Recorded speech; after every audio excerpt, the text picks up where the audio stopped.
Hey everyone, welcome to Shimmer Girl Talks. Today's topic, I'm sure you've heard it by now.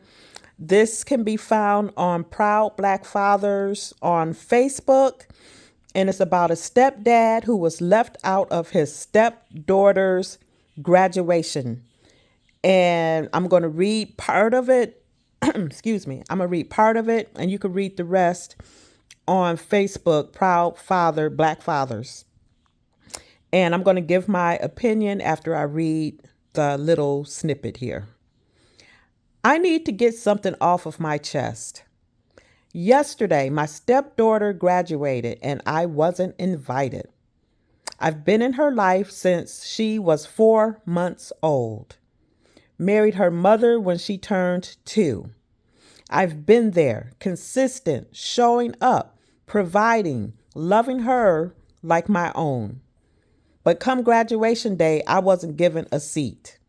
Like word I, they told me there were only 8 tickets. Let me tell you who made the list. My wife, her 2 sisters, her biological dad, her uncle, her grandma, her aunt, and her boyfriend. 8 tickets, and I wasn't one of them. That is a hotbed of mess, and he is hurt as he should be. But this is why men try to warn other men about dealing with baby mamas, single mothers, marrying them and whatnot. Because you're finding more and more stories like this where you have a man, I don't know what goes through their minds. I think that they think that they're being a hero. I'm saving this woman and her children, and I'm the hero. And a lot of times these men give much more over and above the man that she willfully, happily laid up with. Now, I don't know the dynamics of the biological father or the stepfather, but I'm not going to blame the daughter. I think obviously she should have more loyalty to the man that she's been calling daddy since she was 4 months old. She should definitely have some loyalty to him. But I'm going to put myself in her situation. I've been very transparent on my channel. I was a stepchild. My mother married my stepfather when I was 1 year old. So he was daddy to me until I was 14, when the rug was ripped from under me and I found out that he wasn't my father.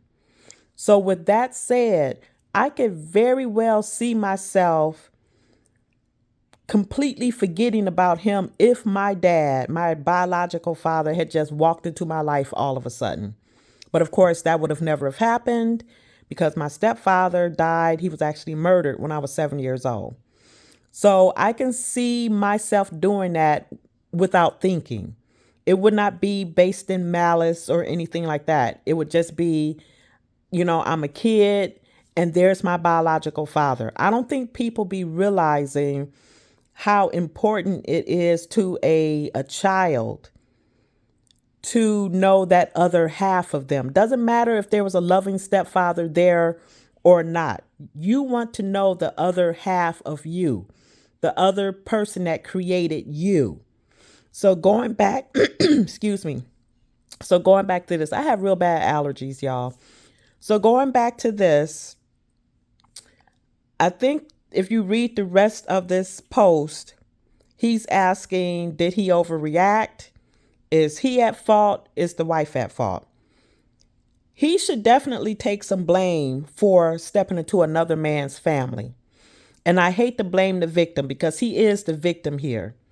And unfortunately, not too many men are using these types of stories as cautionary tales.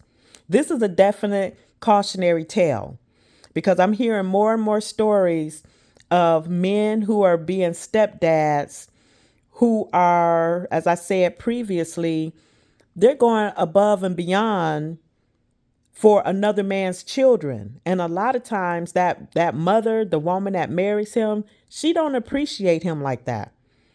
A lot of times those types of women be using men. And I'm going to also blame that wife because she could have talked to one of her sisters. She could have talked to, what's her uncle going for? Like, seriously, I could see grandma. I could see, maybe her aunt. I could see her boyfriend. But one of those sisters or that uncle, somebody could have, gracefully bowed out and said, you know what, I'm not gonna do that man like that. He's been her daddy since she was 4 months old. He deserves a ticket. And because of this, he has cut the young lady off from his insurance and all of that stuff, as he should. Because to me, moving forward, see, I don't know. I'm torn because as a Christian, you're supposed to forgive and, let the Lord work things out like that. But from a human aspect, she would be cut off. Then get your dad, your biological father, to pay for everything. My money stops here. And as for his wife, again, it's not grounds for divorce or anything like that, but this is a hard one for me, from a Christian aspect, because this was ugly. I'll just say it like that. This was an ugly thing to do to that man. But I hope more young men use this as a cautionary tale. I'm going to tell you just based on what I've seen in person and what I read a lot online. If you end up with a woman who has children with another man, she don't respect you like that. She really doesn't. A lot of these women, if they really wanted to be a wife, that would have been their priority. And as I've done in a previous video, these women, they have children by the men that they want to have children with. He might have swag, he might have the looks, whatever it is that got her to lay on her back. But then she wants another man, a simp, a beta with money, to come and save the day for her. They don't be respecting those men. I'm trying to tell you guys. And there's a man on my job literally right now going through something like this. And I told him about this story. He married a woman that's got a teenage son.